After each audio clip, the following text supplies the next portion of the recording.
오늘은 마태복음 31번째 시간으로 복의 마음을 사랑의 마음으로 라는 제목으로 같이 하나님의 말씀을 나누도록 하겠습니다. 여러분, 저는 신앙생활을 하다가 이런 고민에 빠져본 적이 있습니다.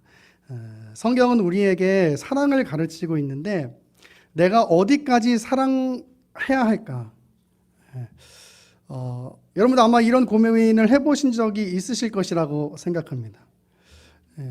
오늘 말씀 중에도 이런 말씀이 나와요.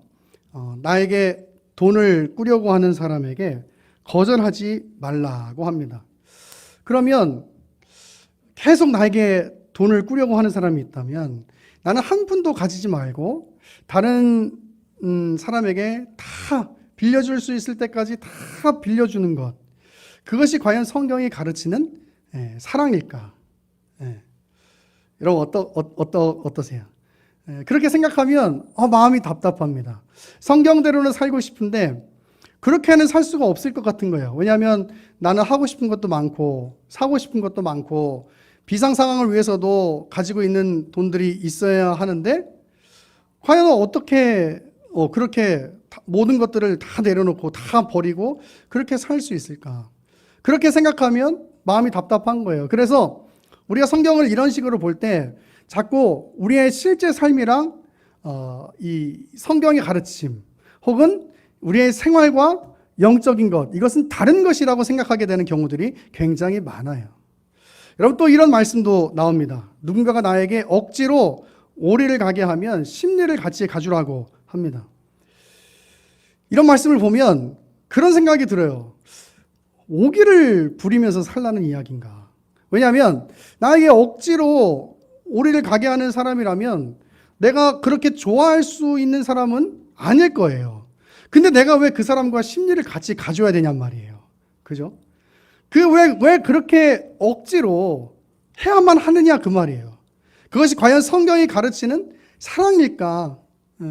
그런 생각을 하다 보면 마음이 어려워지는 거예요. 여러분은 어떠세요?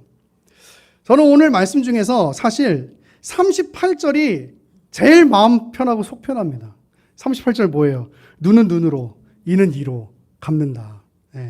이게 참 속이 편합니다. 근데 예수님은 뭐라고 말씀하시냐면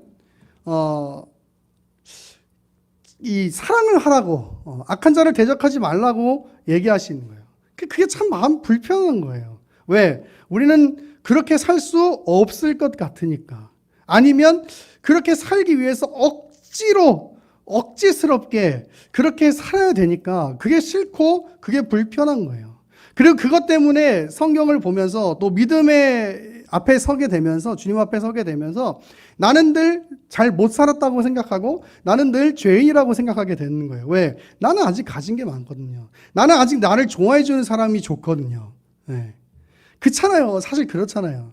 과연 오늘 말씀이 우리에게 말씀하고 싶은 것이 뭘까?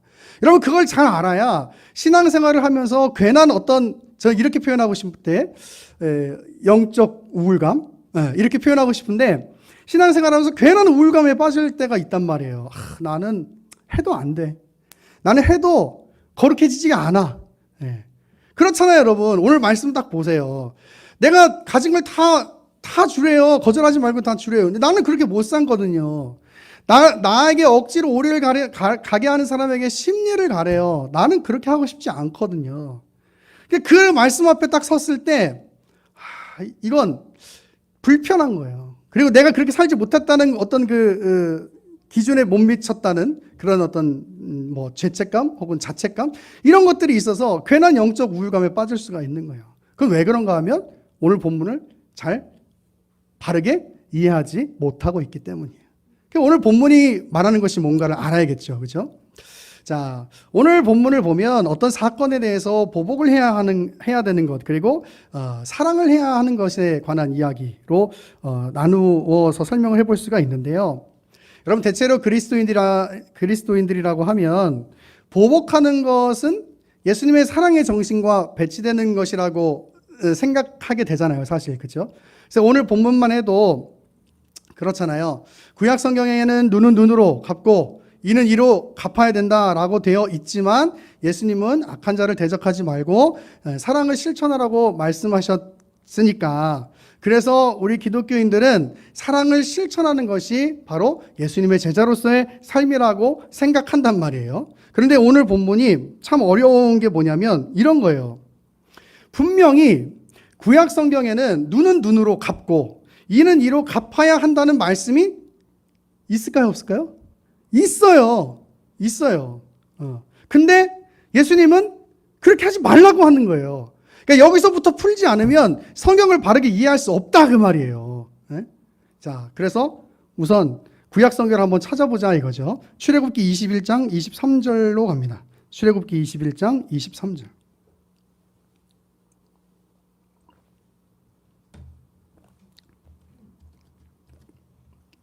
여러분 그냥 우리가 찾으시면서 들으세요. 그냥 우리가 맹목적으로 그냥 앞에서 여러분 사랑합시다, 희생합시다, 이렇게 얘기할 때 아멘하고 하면 좋죠. 새로운 결단하면 좋은데 그것이 어떤 말씀으로부터 비롯된 것인지를 알아야 되는 게, 그걸 하지 않으면 우리가 내가 만들어 놓은 하나님을 섬길 수가 있고 내가 생각한 성경을 가지고 살 수도 있어요, 여러분. 그게 굉장히 위험하고 무서운 일이거든요. 자, 보세요. 출애굽기 21장 23절부터 제가 볼게요. 그러나 다른 해가 있으면 갚되 생명은 생명으로, 눈은 눈으로. 여기 나오죠. 24절에 눈은 눈으로, 이는 이로, 손은 손으로. 여러분들이 발은 된 것은 상하게 한 것은 상함으로, 때린 것은 때림으로 갚으라고 돼 있어요. 또 한 구절 더 찾아볼게요. 레위기 24장 20절. 레위기 24장 20절. 레위기 24장 20절. 우리 한 구절이니까 같이 읽어볼게요. 시작. 상처에는 상처로, 눈에는 눈으로, 이에는 이로 갚을지라. 남에게 상해를 입힌 그대로 그에게 그렇게 할 것이며. 한 구절 더 찾아볼게요. 신명기 19장 21절. 신명기 19장 21절.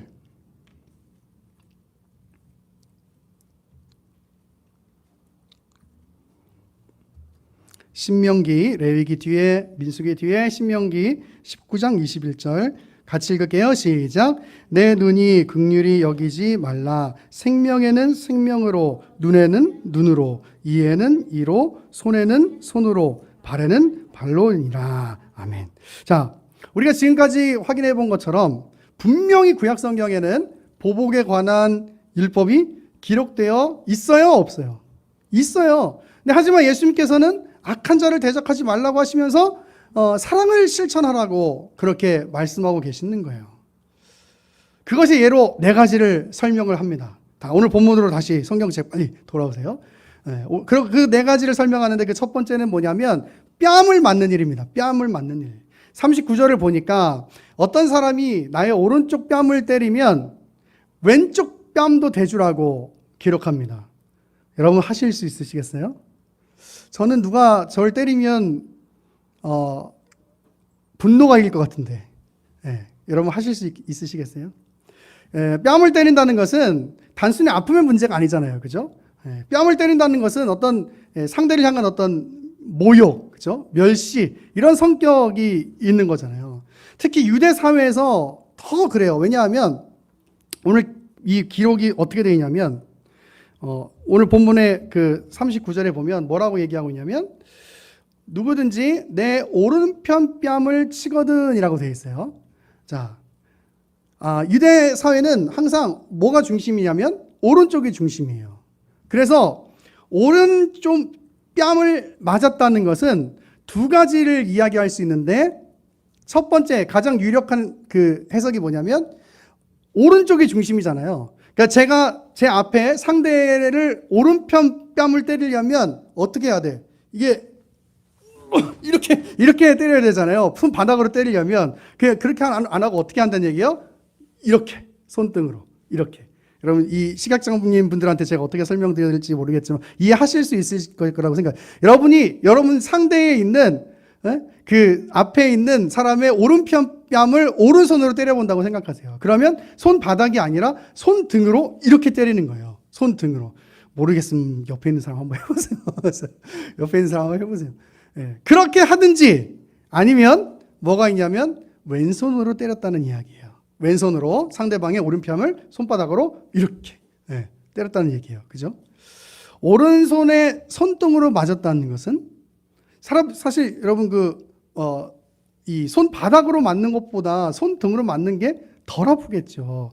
우리말로 표현하면 그냥 스매시로 확 그냥 날려서 때려야지 아플 텐데 그렇게 하지 않은 거잖아요. 그건 뭐냐면 모욕을 준다는 거예요. 모욕을 준다는 거예요. 또 만약에 왼손으로 때렸다면 어떤 표현이 되는 거냐면 너는 내 오른손을 쓸 가치도 없는 사람이에요. 여러분 이해되세요? 왼손으로 때렸다는 건 넌 내 오른손을 쓸 가치도 없는 사람이야. 여러분 그만큼의 모욕이 담긴 게 오른편 뺨을 맞는 거예요. 모욕적인 일이죠. 근데 예수님께서 뭐라고 얘기하냐면 그렇게 맞았으면 왼쪽도 돼. 여러분 그렇게 사실 수 있으시겠어요? 이게 얼마나 어려운 일이에요. 두 번째는 뭐냐면 40절에 나오는데 속옷을 가지려고 하는 사람에게 겉옷을까지 주라고 하세요. 여러분 속옷을 요구한다는 건 뭐냐면 그 당시에 속옷을 가진다는 것은 빚을 진 사람에게 가져갈 수 있는 가장 최후의 물건, 그것이 바로 속옷이었어요. 왜 겉옷이 아니고 속옷이에요? 겉옷은 당시에 통념으로는 어떻게 되어 있었냐면 겉옷을 가져간다는 것은 그 사람을 죽도록 내버려 둔다라고 하는 그런 어떤 인식들이 있었어요. 그래서 겉옷은 가져가지 않도록 되어 있고 속옷을 가져갈 수 있는 최고의 물건으로 생각하고 이제 가져가는 거거든요. 근데 예수님께서 그렇게 얘기하는 거예요. 속옷을 요구하는 사람에게 못까지 줘라, 겉옷까지 줘라. 당시 어떤 기후나 또 어떤 질병적인 그런 문제들, 그런 부분 때문에 겉옷이 분명히 있어야 되는데 예수님 뭐라고 얘기하냐면 그 겉옷까지도 다 내줘라. 속옷을 가지려고 하는 자에게. 어떻게 살으라는 얘기예요. 이게 어려운 거예요, 여러분. 이게 어려운 거예요. 세 번째는 41절에 나오는데 아까 얘기했죠. 어떤 사람이 억지로 오리를 가게 한다면 심리를 함께 가주라고 얘기해요. 억지로 누군가가 나에게 무엇을 요구한다는 것은 그렇게 기분 좋은 일이 아닐 거예요. 화가 날 거예요. 그런데 예수님은 상대의 그 억지스러운 요구를 들어주고도 더 해주라고 얘기하는 거예요. 더 해주라고. 제가 앞에도 얘기했다시피 이건 오기를 부리라는 건가. 너무 어려운 거예요. 마지막으로 42절에 나오는데 돈을 빌려달라고 하는 사람에게 거절하지 말라고 이야기하는 거예요. 여러분 이 네 가지 얘기를 예수님께서 하시는 거예요. 여러분 이렇게 사실 수 있으시겠어요? 저는 못 살 것 같아요. 저는 못 살 것 같아요. 아니 그냥 정말 돈이 필요한 급한 사람들에겐 빌려줄 수도 있겠지만 그런데 빌려줄 형편이 안 될 수도 있는 것이고 또 거절하지 않고 다 내주면 나는 어떻게 살란 얘기인지 도무지 이해가 안 되는 내용이 바로 오늘 말씀인 거예요. 이 네 가지 예가 우리의 마음을 불편하게 하는 거예요. 불편하게. 근데 예수님은 눈은 눈으로 이는 입으로 갚으라고 하는 구약의 율법에 대해서 이렇게 말씀을 하고 계시는 거예요. 구약의 율법은 보복을 말하고 있는데 예수님은 사랑을 말씀하고 계시는 거예요.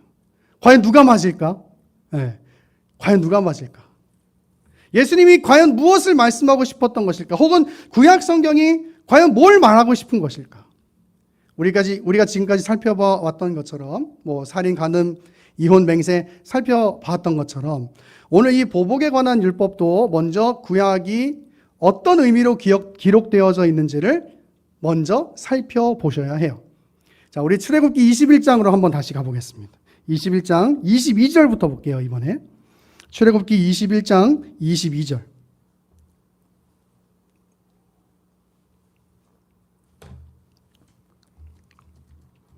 여러분 성경이 참 그냥 읽으면 어려운 듯도 하고 쉬운 듯도 한데 제 설교를 들으면 성경이 굉장히 어려운 것 같고 그냥 읽어서는 안 되는구나 이런 마음이 드실 수도 있을 것 같아요.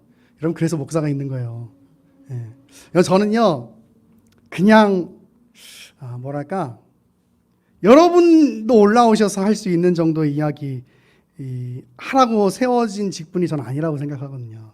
그래서 조금 어려우셔도 집중해서 들으셔야 바른 성경관을 가지고 바른 신앙생활을 할 수가 있어요. 얼마나 건강하지 못한 교회들이 많은지, 그죠?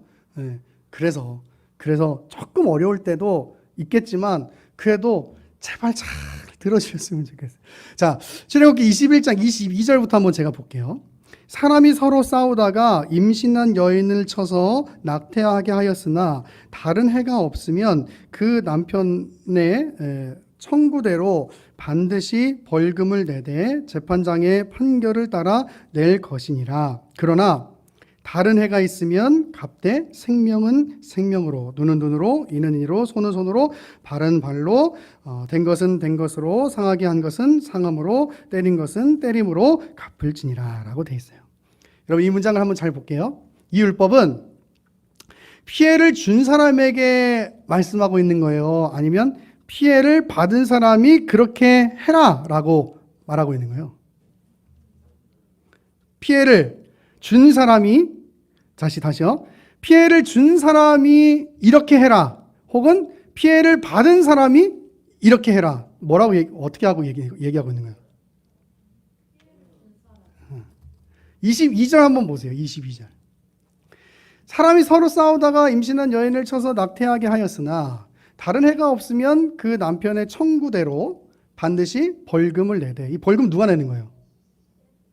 피해를 준 사람이, 그죠? 재판장의 판결을 따라 낼 것이지만 그러나 다른 해가 있으면 값되 생명은 생명으로. 자, 다시. 이 율법은 피해를 준 사람에게 해당되는 거예요? 피해를 받은 사람에게 그렇게 하라고 하는 거예요? 그렇죠. 그러니까 생명의 해가 있으면 생명으로 갚아야 한다고 얘기하는 거예요. 그러니까 피해를 준 사람에게 말씀하시는 것이 바로 이 보복에 관한 내용이거든요. 사실 이게 보복이라는 이 말도 사실 그러면 안 맞는 말이에요. 그죠? 그러니까 눈에 상해를 입혔으면 그럼 반드시 눈에 상처를 준 사람에게 상처를 입혀서 반드시 보복을 하라가 아니고, 그죠? 이 율법에 피해를 준 사람이 그렇게 갚아내야 한다고 말씀하고 있는 것이 구약 성경의 이야기예요. 즉, 보복의 율법, 이 보복의 율법이라는 말이 좀 이상한데, 이제, 이렇게 복수를 하라고 가르치고 있는 내용이 아니고, 내가 그런 피해를 줬다면 동일하게 그렇게 갚아내야 한다고 가르치고 있는 거예요. 다시 보세요, 여러분. 다시 보세요. 내가 그렇게 피해를 줬다면 그렇게 갚아내야 한다고 말하고 있는 거예요. 그럼 여기에는 어떤 하나님의 의도가 있는 거예요? 내가 어떤 사람에게 잘못해서 손에 상처를 내가지고 피를 냈어요. 그러면 나도 그 자리에서 내 피를 내도록 그렇게 가르치시는 것일까요? 아니죠. 율법이 말하고 싶은 건 뭐냐면 악한 것이 무엇인지, 위험한 것이 무엇인지, 잘못하고 있는 것이 무엇인지 그것을 가르치고 있는 거거든요. 그러니까 즉 복수의 방식을 가르치는 것이 아니고 오히려 조심해야 된다, 사랑해야 된다를 가르치고 있는 것이 바로 출애굽기의 이야기예요.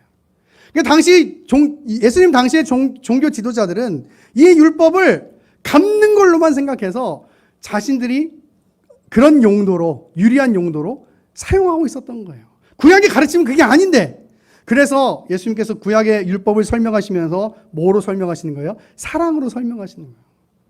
여러분 보세요. 사람이 어떤 근거가 생겨서 복수할 수 있는 방법이 생긴다면요, 어떻게 행동하게 되냐면, 제가 한번 예를 들어 볼게요. 김 집사님이, 여기서 김 집사님이 누군지 몰라요. 우리 교회 김 집사님 많기 때문에. 김 집사님이 저를 때려가지고 갈비뼈가 2개가 부러졌어요. 그래서 저는 목사니까 이렇게 얘기합니다. 김 집사 일로 와봐. 내가 성경적 근거를 가지고 얘기할게. 출애굽기 21장 펴. 여기 있어 없어. 눈은 눈으로, 이는 없어. 있어 없어. 있어요, 목사님. 갈비뼈 2대 딱 내가 부러뜨릴게. 자, 봐. 여러분 이게 될까요? 이게 돼요? 분노가 생기면 어떻게 되냐면, 화가 치밀면 어떻게 되냐면 갈비뼈 딱 2개만 부러뜨리지 않게 돼요. 예.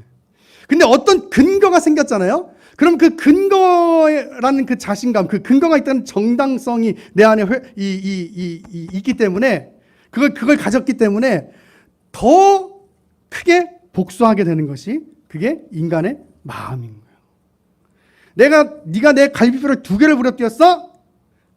그럼 나는 3개, 4개. 모르는 거예요. 여러분, 인간, 아니, 우리 마음이 이런 마음. 네가 나한테 그렇게 했어? 난 더 할 거야. 여러분, 이게 우리 마음 아니냐, 그 말이에요. 사람이 분노가 터지면 절제할 수 없는 거예요. 아무리 이성적인 사람이라고 해도 분노 앞에서는요, 절제가 가능하지 않아요. 그래서 동일한 복수는 사실 말이 안 되는 것이죠. 동일한 복수는 내가 참을 수 있는 정도의 피해를 봤을 때 가능한 것일 수도 있을지도 모르겠어요. 그러나 그 또한 역시 어떤 근거를 이용해서 더 많은 복수를 하려고 하는 것이 타락한 인간의 마음일지도 모르겠어요. 그래서 예수님은 사랑을 가르치시고 계시는 거예요. 복수가 복수를 낳지 않도록 하시기 위해서 사랑을 가르치시는 거예요.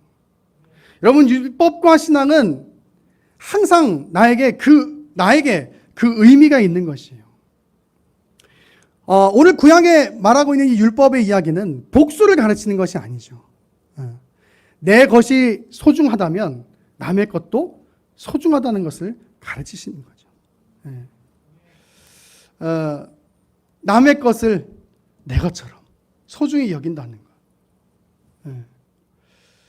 그것을 배우면서 새로운 삶을 살게 된다고. 그래서 더 조심하고 더 귀하고 더 사랑하고 그렇게 살아야 한다고 그렇게 가르치는 것이에요. 여러분, 사람이 본능대로 살아간다면요, 나를 해롭게 하는 자들에게 복수하려는 마음을 가지는 것은 매우 당연한 일일지도 모르겠어요. 그러나 예수님은 악한 자들을 대적하지 말라고 하시면서 앞에서도 말한 바와 같이 사람은 복수하려는 마음을 가지면 자기가 받은 해보다 더 큰 복수를 하려고 하기 때문에, 그래서 복수가 아니라 성경은 사랑을 가르치는 것이라고 그렇게 정확하게 말씀해 주시고 계시는 거예요. 그러면 우리가 어디까지 사랑하면서 살아야 될까?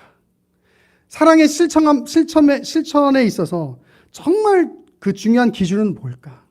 정말 42절처럼 내 것은 하나도 남기지 않고 다른 사람에게 다 베푸는 것, 그것이 정말 성경의 가르침일까? 그럼 어떤 분들은 사랑을 실천하겠다고 내 가족들은 제쳐놓고 다른 사람에게만 잘 해주는 사람들도 있더라고요. 또 반대로 내 가족이 중요하다고 하면서 자기만 잘 살고 자기만 알고 자기만 중요하다고 얘기하는 사람도 있더라고요. 어디까지 사랑하고 어디까지 비워야 할까? 우리는 이것을 예수님의 삶을 통해서 배울 수가 있을 것이에요. 예수님은 어떻게 사셨는가 하면요, 자신을 십자가에 매달고 때리며 모욕하는 사람들을 향해서 이렇게 기도하세요. 누가복음 23장 34절에 이에 예수께서 이르시되 아버지 저들을 사하여 주옵소서 자기들이 하는 것을 알지 못함이니이다. 여러분, 이것이 바로 예수님이 가르치시는 사랑이에요. 돈을 얼마만큼 빌려줘라, 억지로 싫은 사람과 얼만큼의 시간을 보내줘라, 계속적으로 모욕을 당하면서 살아라, 그런 식의 이야기가 아니에요, 여러분. 어떤 기준을 잡겠다고 하는 것이 아니에요. 잠언서에도 보면요, 보증을 서주지 말라고 해요. 어떻게 보면 내가 형제를 사랑하는 마음으로 보증을 서는 게 그게 사랑일 것 같은데 잠언서에는 그렇게 하지 말라고 이야기한단 말이에요. 제가 오늘 사랑의 구체적인 실천 방법에 대해서 이야기하면 시간이 너무 많이 가기 때문에 그걸 다 이야기할 수는 없지만, 그러나 중요한 것은 뭐냐면 오늘 본문에서 구약의 율법은 복수를 말하고 있는 것이 아니라 사랑을 말하고 있다는 사실이에요. 여러분, 그걸 기억해야 돼요. 말씀을 정리할게요. 기독교 신앙을 가진다는 것은 인간의 본성을 뛰어넘는 더 높은 가치의 삶을 살겠다고 다짐하는 결단이 포함된 것입니다.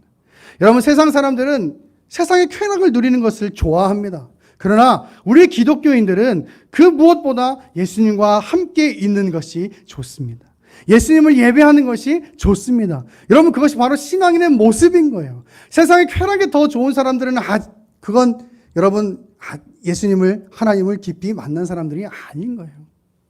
여러분, 세상 사람들은 그 어떤 가치보다 물질이 가장 훌륭한 가치라고 말합니다. 그러나 우리 기독교인들은 하나님의 말씀의 가치가 나의 최고의 가치라고 고백하며 사는 사람들입니다. 물질이 필요 없다는 이야기가 절대 아닙니다, 여러분. 우리가 사는 데 있어서 물질이 굉장히 필요해요. 당연한 일이에요. 하나님께서 그렇게 질서를 부여해 주셨으니까요. 그런데 중요한 건 뭐냐면 그 모든 것들을 뛰어넘는 그 가치가 바로 하나님의 말씀이라고 고백한다, 그 말이에요. 여러분, 세상 사람들은 어차피 내가 죽으면 인생 끝나는 거 그냥 하고 싶은 대로 살다가 즐기면서 그냥 죽겠다라고 말합니다. 그러나 우리 기독교인들은 하나님의 영광을 위해서 살다가 주님께서 나에게 주신 사명 온전히 감당하다가 죽은 후에 영광스러운 하나님의 나라에 들어가겠다고 고백하는 사람들이 바로 우리 기독교인들인 줄 믿으시길 바라요. 여러분, 영광스럽게 사는 것, 주님께서 나에게 맡겨진 사명 온전히 감당하면서 사는 것, 그것이 나에게 더 훌륭한 가치라고, 그것이 나의 더 최고의 가치라고 그렇게 고백하는 사람들이 바로 우리 기독교인들이다, 그 말이에요. 더 높은 차원에서의 가치를 가지고 살아가는 그 삶, 여러분, 그것이 바로 그리스도인들의 제자로서의 삶인 것입니다. 오늘 본문에 등장하는 보복의 개념도 마찬가지입니다. 그냥 우리가 본성대로 성경을 읽고 본성대로 이해하고 내가 하고 싶은 대로 이해하면 그냥 내 삶 속에서 보복을 하는 것은 당연한 일이 될지도 모르겠어요. 어쩌면 당시 종교 지도자들처럼 성경에도 그런 말씀이 있다고 하면서 그 근거를 가지고 어떤 나의 불편함과 나의 이 마음에 이 해결하지 못하는 이 문제들을 해결하려고 하는, 복수의 방식으로 해결하려고 하는 그런 삶을 살려고 하는 사람들이 있을지도 모르겠어요. 그러나 구약의 말씀은 예수님이 말씀하신 것처럼 보복을 이야기하는 것이 아니고 사랑을 이야기하는 거예요. 내 이웃을 내 몸같이 사랑하는 거예요. 예수님이 가장 억울할 때 한마디도 하지 않으셨어요. 예수님은 가장 큰 모욕을 당하실 때 그때도 어떤 저항도 하지 않으셨어요. 왜 그러신지 아세요? 우리를 사랑하셨기 때문이에요. 예수님을 자신을 대적하는 악한 자들을 향해서 뭐라고 얘기하냐면 저들의 죄를 사하여 달라고 기도하세요. 왜? 사랑하시기 때문이에요. 이것이 예수님께서 우리에게 가르쳐 주시는 삶입니다. 이것이 구약 성경에 나타난 눈은 눈으로 이는 이로 갚으라는 말씀의 의미인 것이죠. 우리는 당연히 예수님의 사랑을 따라서 실천하는 삶을 살아야 할 것입니다. 하지만 그런 삶이 쉬운 일은 아닐 거예요. 과연 어디까지 사랑해야 할지에 대해서 기준을 정하는 것 매우 어려운 일입니다. 왜냐하면 사람마다 환경이 다르고 상황이 다르기 때문이에요. 어디까지 해야 한다고 제가 단언할 수 없지만 그러나 획일화할 수 없지만 그러나 중요한 것이 하나 있어요. 그건 뭐냐면 우리 안에 예수님의 사랑을 품을 때 각자가 행할 수 있는 사랑의 실천들이 생겨나게 될 줄로 믿으시기를 바랍니다. 우리가 세상 살아가면서 당하게 되는 여러 갈등들이 있을 거예요. 그런 가운데 우리 안에 그리스도의 사랑을 품고 그 사랑으로부터 비롯되는 사랑의 실천이 우리의 삶을 채워갈 수 있기를 간절히 소망합니다. 기도하겠습니다. 고마우신 아버지 하나님, 감사합니다. 우리에게 귀한 말씀을 깨닫게 하시고 정말 사랑하며 사는 것이 하나님의 가르침이고 성경의 가르침인 것을 다시 한번 기억하게 하셔서 감사합니다. 하나님, 예수님의 사랑을 본받아서 나에게 주신 예수님의 사랑을 품고 우리가 그 사랑으로 비롯되는 실천들 각자 해 나감으로 우리 예나무 교회 성도들이 가는 곳곳마다 그리스도의 향기가 퍼져나갈 수 있도록 하나님 은혜를 허락하여 주옵소서. 말씀 주신 주님 감사드리고 살아계신 예수님의 이름으로 기도합니다. 아멘.